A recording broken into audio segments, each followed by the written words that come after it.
ഇടുക്കി ജില്ലയുടെ സങ്കീർണമായ എല്ലാ ഭൂപ്രശ്നങ്ങളും പരിഹരിക്കപ്പെട്ടതിന് ശേഷം ബഹുമാന്യനായ മുഖ്യമന്ത്രി സഖാവ് പിണറായി വിജയൻ ഇടതുപക്ഷ ജനാധിപത്യ മുന്നണി സ്ഥാനാർത്ഥികളുടെ വിജയിപ്പിക്കണമെന്ന് അഭ്യർത്ഥിക്കുന്നതിന്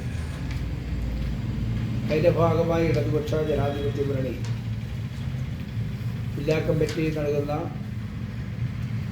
സ്നേഹനിർഭരമായിട്ടുള്ള പൗരാവലിയുടെ സ്വീകരണം ഏറ്റുവാങ്ങാൻ വേണ്ടി എത്തുകയാണ്. 24-ാം തീയതി 23-ന് വൈകിട്ടോടെ എത്തി 24-ാം തീയതി രാവിലെ മാധ്യമ പ്രവർത്തകരെ കാണുന്നതിന് വേണ്ടിയുള്ള പരിപാടി തയ്യാറാക്കുന്നുണ്ട്. അവർ 10 മണിക്ക് മാധ്യമ പ്രവർത്തകരായിട്ടുള്ള നിങ്ങളെല്ലാം പങ്കെടുക്കണമെന്നാണ് അഭ്യർത്ഥിക്കുന്നത്.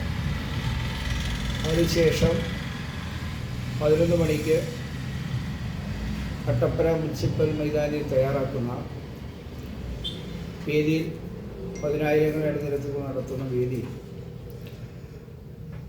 മന്ത്രി റോഷി അഗസ്റ്റിൻ്റെ തെരഞ്ഞെടുപ്പ് പ്രചരണാർത്ഥമുള്ള പൊതുസമ്മേളനം ഉദ്ഘാടനം ചെയ്യും.